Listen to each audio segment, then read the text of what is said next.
Queridos amigos, nós, conforme eu mencionei, a gente está na última mensagem sobre essa série de mensagens de paz no lar. Estamos, graças a Deus, parece que caminhando para o fim da quarentena.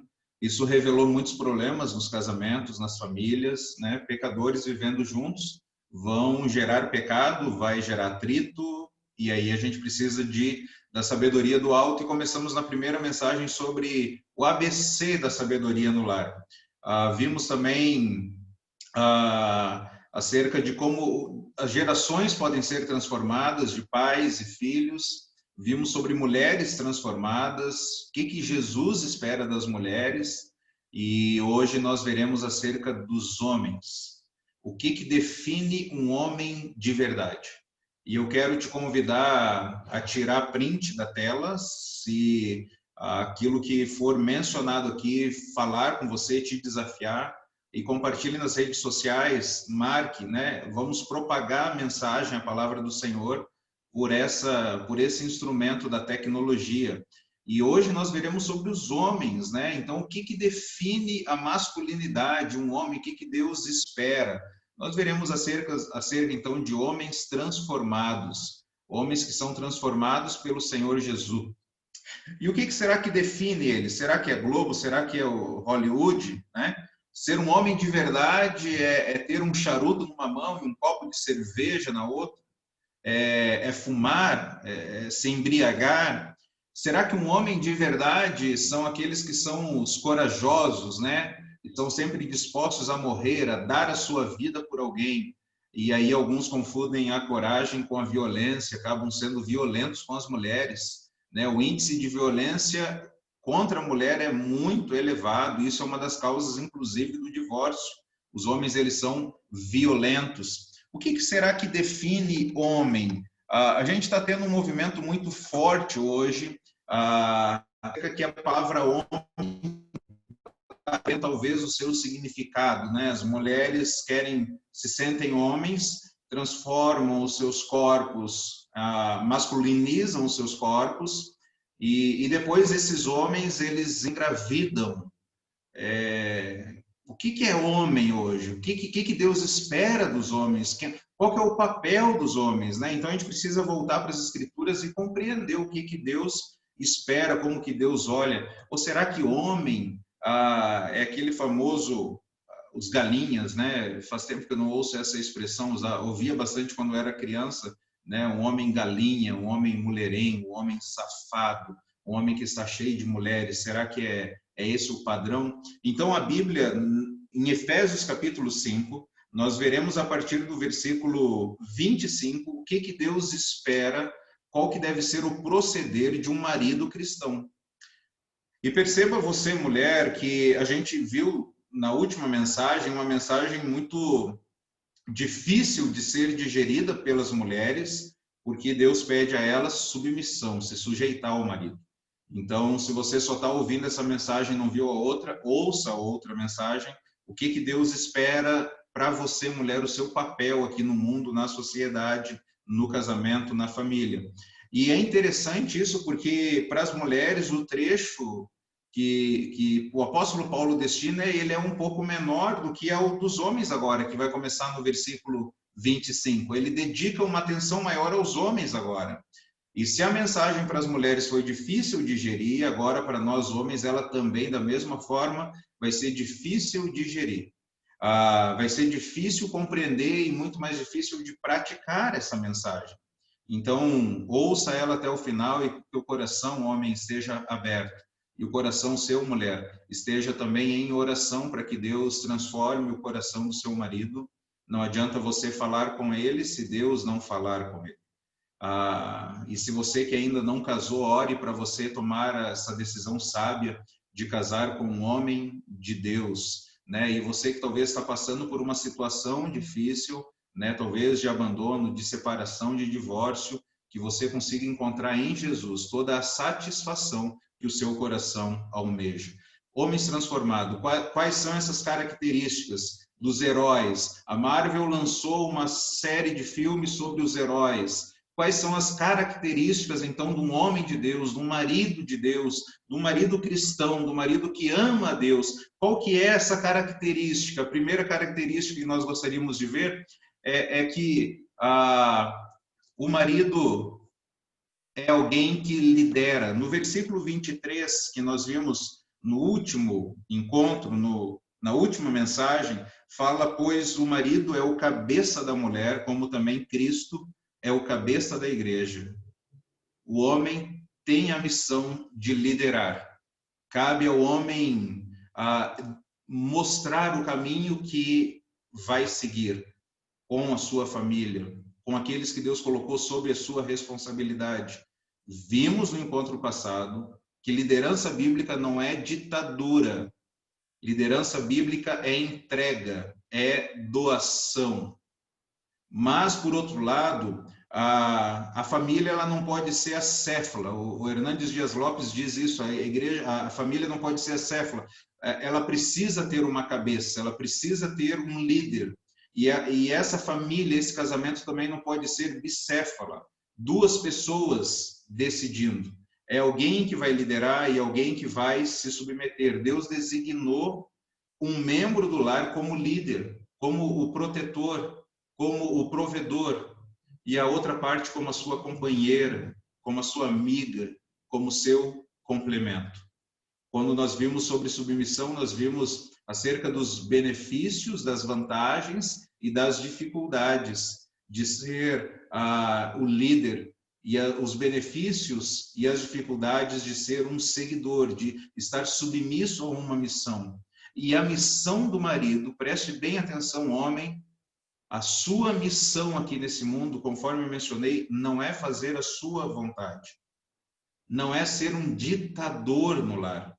A sua missão dentro do seu lar é glorificar a Deus. Deus te criou para exaltar a Ele, amar a Ele de todo o seu coração. E dentro desse propósito maior, a primeira missão que você tem, homem, é amar a sua esposa, como Cristo amou a igreja. De nada vale o seu sucesso profissional se você fracassar no lar. A primeira característica de um homem de Deus é liderar. E dentro dessa missão que glorifica e exalta a Deus, é amar a esposa como Cristo amou a igreja.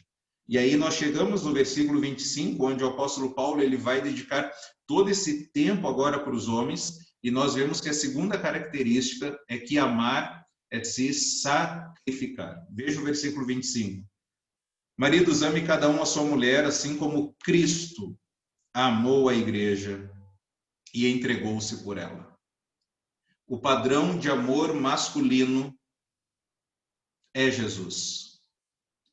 O homem tem a tendência de ser amargo, de ser rude, de ser grosseiro, e isso é um efeito do pecado, isso é um efeito da queda. Lá em Gênesis capítulo 3, versículo 16, olha que tragédia o pecado faz nos relacionamentos conjugais. Seu desejo, Deus falando para a mulher, seu desejo será para o seu marido, e nós vimos sobre essa insatisfação feminina, essa dificuldade feminina de se submeter àquele que é o líder. Seu desejo será para o seu marido, vai haver conflito, e aí o marido, numa atitude de pecado, ele vai dominar, ele vai gritar, ele vai berrar, ele vai ser às vezes indiferente, ele vai bater na mesa. Mas não é assim que nós devemos agir. Não é assim que Deus deseja que os homens ajam dentro dos seus lares. Deus não quer ditadores, Deus quer servos. Deus quer pessoas que amem, homens que amem e se sacrifiquem pela sua esposa, pela sua família, assim como Jesus fez. E como que Jesus nos amou? Ele se entregou, ele carregou a cruz, o justo morreu pelos injustos, para nos conduzir a Deus. Jesus não tinha nenhum pecado, Jesus não pecou, mas o preço do pecado ele pagou. Jesus não precisava ter ido à cruz por ele, porque ele não havia cometido pecado, ele foi à cruz por causa dos nossos pecados, das nossas transgressões. E é interessante, amigos, que Jesus ele se entregou. E aí quando nós vamos lá para o Jardim do Éden, Adão e Eva, Deus havia sido muito claro com Adão e Eva que eles não deveriam comer da árvore, do fruto, da árvore do conhecimento do bem e do mal, que estava no meio do jardim, porque no dia que eles comessem, certamente eles morreriam. Certamente eles morreriam. Adão e Eva não acreditaram no que Deus falou, eles acreditaram no que Satanás falou. E aqui um parênteses para nós que lutamos com problemas, você tem problema, eu tenho problema, você que luta com ansiedade, você que luta contra a depressão, você que luta contra o medo, você sempre vai ter uma decisão a ouvir, uma decisão a tomar. Que voz você vai ouvir? Vozes, nós ouvimos vozes, mas qual voz nós vamos ouvir? Nós precisamos ouvir a voz do alto, nós precisamos ouvir a voz de Deus. Adão e Eva não ouviram a voz de Deus. Eles ouviram a voz de Satanás que disse, certamente não morrerão. Eva tomou o fruto, comeu e deu ao seu marido. Quando Deus vai ao encontro deles, Deus pergunta para Adão, o homem, o cabeça, o sacerdote, o líder, Adão, você comeu do fruto? E Adão prontamente diz, foi a mulher, foi ela. Foi ela que me deu do fruto. É como se Adão, homens, ele falasse assim, Deus, olha, eu lembro que o Senhor falou. O Senhor falou que se a gente comesse, certamente a gente morreria. E era como se Adão falasse assim, Deus, se tem que matar alguém, mata ela, Senhor. Mata ela, porque foi ela que me deu. Adão não protegeu sua esposa, Adão expôs a sua esposa. Ele parece que empurra a sua esposa e fala, Deus, trata com ela. Então, e com Jesus foi diferente. Jesus não pecou, mas ele se entregou. Ele falou, eu não pequei, mas eu pago. E Jesus foi na cruz no nosso lugar.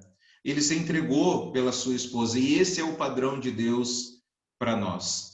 O padrão não é Gênesis 3,16, mas João 3,16. Porque Deus amou o mundo de tal maneira que deu o seu Filho unigênito para que todo aquele que nele crer não pereça, mas tenha vida eterna. O padrão de Deus não é entregar alguém. O padrão de Deus é entregar-se por alguém. O padrão de Deus não é dominar a esposa. O padrão de Deus é se sacrificar pela esposa, é servir a esposa, é lavar os pés da esposa. E Jesus falou, vocês vão ser muito felizes se vocês fizerem o que eu estou fazendo, que é servir. John Piper, ele diz o seguinte, o marido é chamado para liderar, como Jesus. É o leão da tribo de Judá e o Cordeiro de Deus. Deus nos chama a sermos fortes ao ponto de se sacrificar. Termos garra para viver em meio ao sofrimento por amor a alguém. Jesus tinha esse coração de leão e um comportamento de cordeiro. Ele era forte, mas ao mesmo tempo ele era manso. Ele era duro, mas ao mesmo tempo ele era tenro. Agressivo e sensível, ousado e quebrantado. E ele então estabelece o padrão da masculinidade. Olhando para Jesus, nós precisamos aprender que por vezes o amor vai contrariar as nossas emoções, porque o amor é uma decisão. Tem vezes que nós não teremos vontade de fazer alguma coisa, mas nós precisaremos fazer, porque amor é decisão, amor é sacrifício. 1 Coríntios 13 diz que o amor tudo sofre, tudo. O amor não abandona, o amor tudo sofre. Perceba que o padrão de masculinidade bíblica é Jesus. Amar é se sacrificar. A terceira característica que o texto nos apresenta é que amar é santificar. Veja o versículo 26 e 27.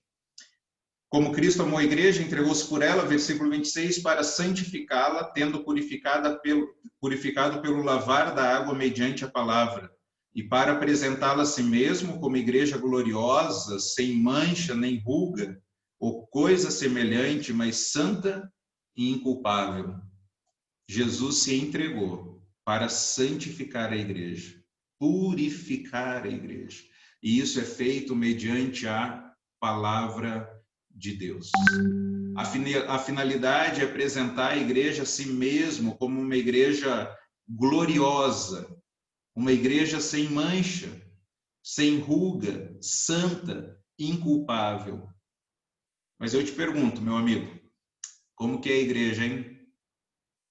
Faz tempo que você congrega em alguma igreja? Faz tempo que você faz parte de alguma igreja? Quanto tempo é que você já convive numa igreja, né?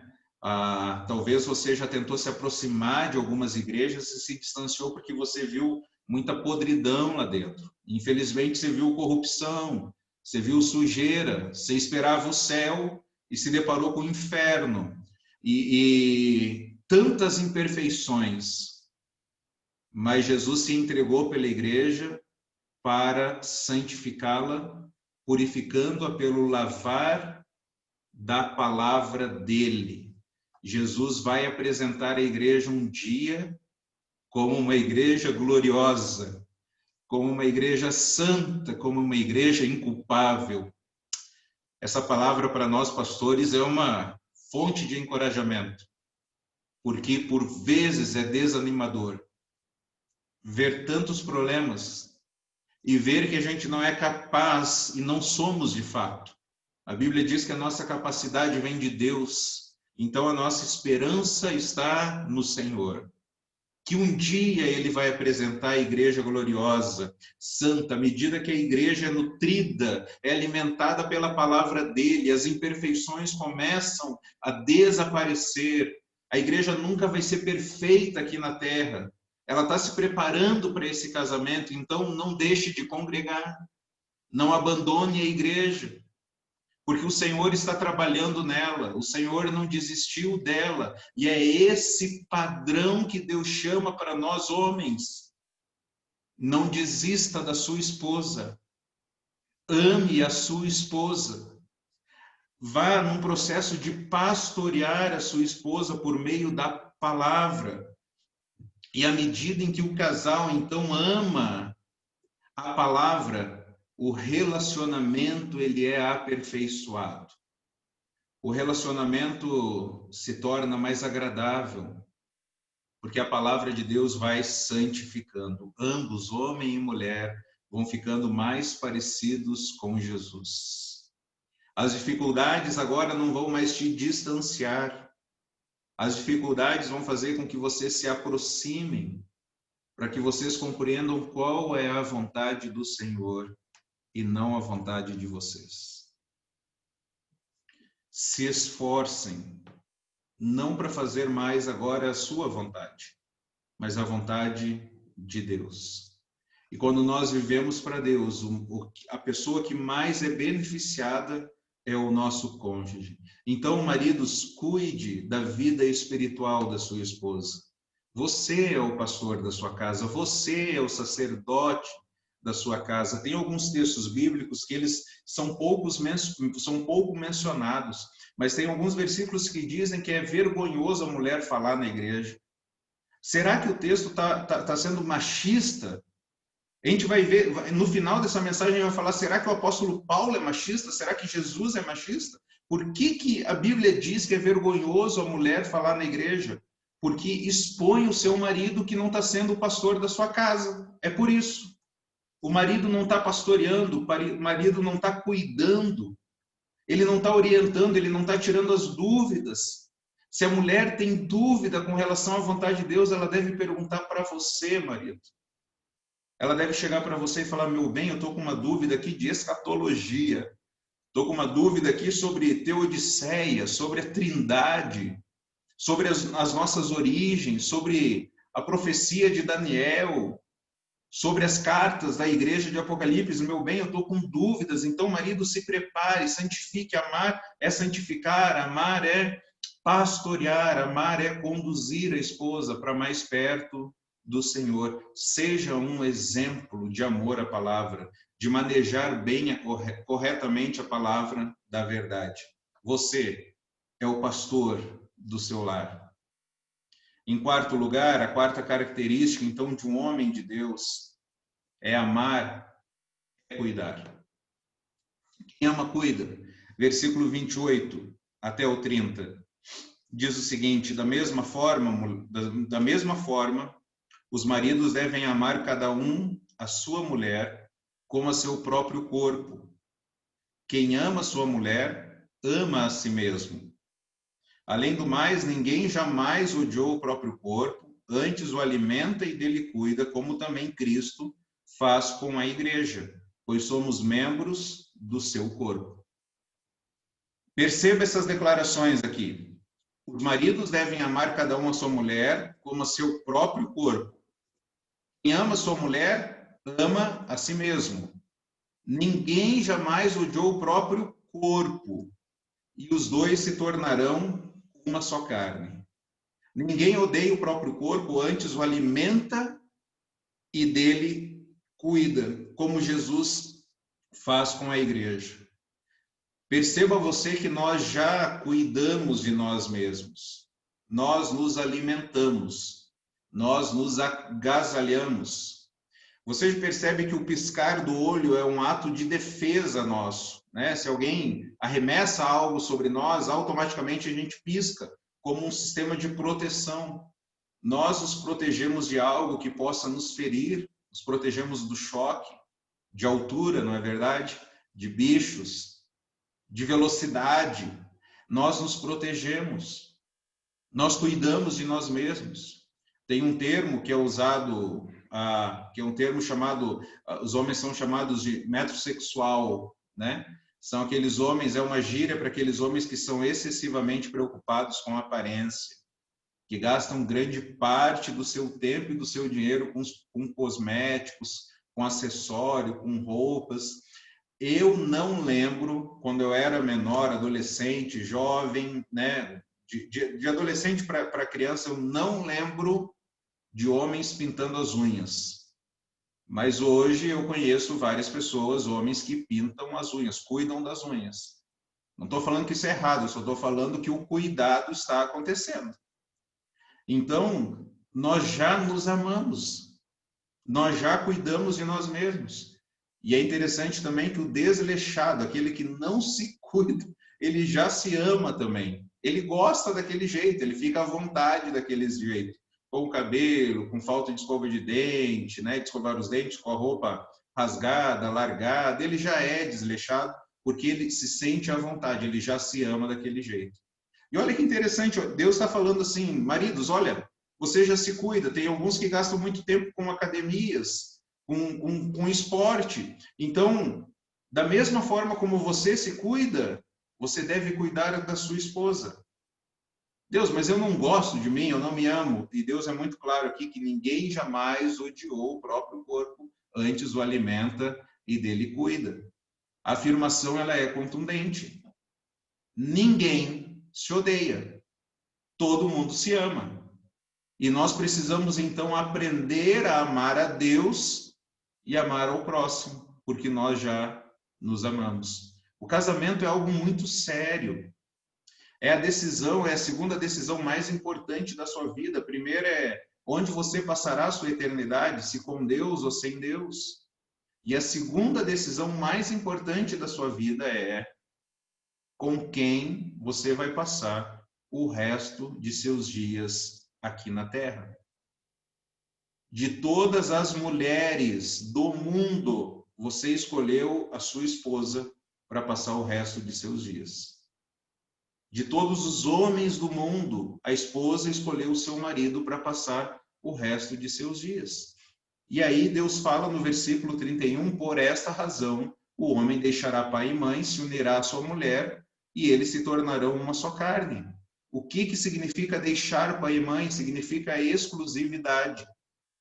O casamento, antes de ser uma união, ele é uma separação. Ele deixa pai e mãe. Ele vai se unir à sua mulher, ele vai se tornar agora uma nova célula, um novo núcleo familiar. Homens, você está vendo o que o texto diz? Vai deixar pai e mãe. Vai deixar pai e mãe. Agora, emocionalmente, você vai resolver os seus problemas em casa, financeiramente em casa. Agora você tem uma nova família e você vai lidar e resolver os seus problemas dentro da sua casa. Ele vai se unir, isso significa unidade, companheirismo, complementação. A sua fidelidade. Fidelidade a uma mulher. Não são mais mulheres, é uma mulher. Você ser fiel a uma mulher. Fidelidade. A mulher, então o casamento é heterossexual entre um homem biologicamente macho e uma mulher fêmea. Vai haver esse casamento e eles se tornarão uma só carne. É aí que vai haver a intimidade. Hoje as pessoas invertem tudo, elas têm o sexo antes do casamento, dentro da casa dos pais. E Deus fala, deixa pai e mãe, se une, faz aliança e agora vocês vão ter intimidade sexual. Então o casamento foi projetado por Deus para que você tivesse o sexo dentro do casamento, para que houvesse a propagação da espécie e para que houvesse prazer da forma como Deus projetou. Então o casamento é coisa séria, homens. Nós que já casamos, olha como é sério. Nós tiramos uma menina, uma filha, uma moça, uma donzela, uma princesa de alguém. Nós tiramos da casa de um pai, nós chegamos na casa dele, nós falamos, olha, a partir de hoje, eu vou cuidar dela, eu vou ser responsável pela proteção dela. Casamento não é para menino, casamento é para homem. E homem de Deus, homem que se sacrifica, que cuida, que santifica, cuidar da esposa, ser fiel à esposa, não ser rude. Colossenses, capítulo 3, fala que, versículo 19, fala que nós, homens, devemos amar a nossa esposa e não tratá-la com amargura, não sermos chatos. E a gente é chato. Ontem, eu acho que eu perguntei para minha esposa, fala para mim quando eu estiver sendo chato. Fala para mim. Nós somos chatos, nós somos amargos. Amar a esposa e não tratar com amargura. 1 Pedro 3,7 diz que as mulheres são a parte mais frágil, que é aquelas que exigem um maior cuidado. Então, seja fiel à esposa, cuide dela, não seja rude, dedique tempo a ela, dedique atenção, dedique carinho, use as palavras para incentivar, para elogiar e criticar menos. Hernandes Dias Lopes diz que existem muitas viúvas de maridos vivos. Mulheres que estão com seus maridos vivos, mas que já são viúvas, porque eles casaram, mas eles continuam tendo uma vida de solteiro. Não cuidam da esposa. Eles cuidam mais do carro deles. Eles se preocupam mais com o emprego deles. Eles se preocupam mais com os problemas dos amigos deles. E não com a família, e não com a esposa. Então, em vez de nós pensarmos em nós, nós devemos cuidar da nossa esposa, amar é cuidar. Essa é a quarta característica de um homem de Deus, de um marido cristão. Em quinto lugar, nós aprendemos que o casamento é uma ilustração, versículo 32. Este é um mistério profundo, refiro-me, porém, a Cristo e à igreja. Nós vimos que as esposas devem se submeter aos maridos, como a igreja submissa a Cristo. E agora nós estamos vendo que os maridos devem amar a sua esposa, assim como Cristo amou a igreja. E esse mistério ele foi revelado a nós. Esse mistério deve agora ser ilustrado. O relacionamento de marido e mulher, eles promovem um eco, são uma parábola do relacionamento de Cristo com a igreja. E homens, prestem atenção agora. David Platt, ele diz o seguinte: maridos, vejam o que está em jogo aqui. Você e eu representamos Cristo perante o mundo que observa de que modo amamos nossa esposa. Se formos severos com elas, mostraremos ao mundo que Cristo é cruel com seu povo. Se as ignorarmos, mostraremos ao mundo que Cristo não quer nada com seu povo. Se abandonarmos nossas esposas, mostraremos ao mundo que Cristo abandona o seu povo. Que imagens do relacionamento de Cristo com a igreja nosso casamento está transmitindo à nossa cultura? Quando as pessoas da sua torre, do seu condomínio, elas olham para o seu relacionamento com a sua esposa, qual o reflexo, qual a ilustração que você está transmitindo? Quando você está no mercado com a sua esposa, o que você está refletindo? Quando você vai viajar de férias e você se relaciona com ela, como que os vizinhos te veem? Como que seus familiares veem? Nós somos um reflexo. Devemos ser esse eco, essa parábola de Cristo com a igreja. Percebe quantas vezes o texto fala como? Porque casamento é uma ilustração, é uma parábola viva do relacionamento entre Cristo e a igreja. O que nós aprendemos hoje? Que Deus quer que o homem seja o líder amoroso do lar. Líder amoroso do lar. Que viva a sua vida para se sacrificar, santificar e cuidar da sua esposa. Se fizermos isso, o relacionamento com Cristo e a igreja vai ser demonstrado. E eu gostaria agora de caminhar para o fim e pegar uma ideia do pastor Davi Murk. Se Deus nos chama para amar, Deus chama as mulheres para se submeter e Deus chama os homens para amar. E quando nós lemos em 1 Coríntios 13, nós vemos várias coisas lá acerca do amor. O amor é paciente, o amor é bondoso. E nós vamos fazer um exercício agora. Nós vamos ler aquele texto, mas nós vamos substituir o amor ou a ideia do amor pela palavra marido, ok?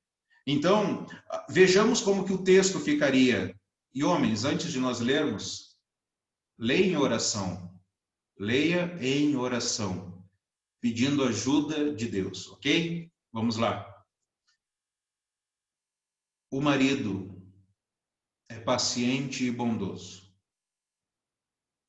O marido não é ciumento, nem presunçoso. O marido não é orgulhoso, nem grosseiro. O marido não exige que as coisas sejam à sua maneira. O marido não é irritável, nem rancoroso. O marido não se alegra com a injustiça, mas sim com a verdade. O marido nunca desiste. O marido nunca perde a fé. O marido sempre tem esperança e sempre se mantém firme. Que desafio para nós. Que desafio para nós, homens. É o que Deus espera de nós. E eu quero dar uma palavra para as mulheres agora. Irmãs, depois de nós lermos esse texto aqui, você acha que o apóstolo Paulo é machista? Você acha que Jesus era machista? Não caia no que o mundo diz.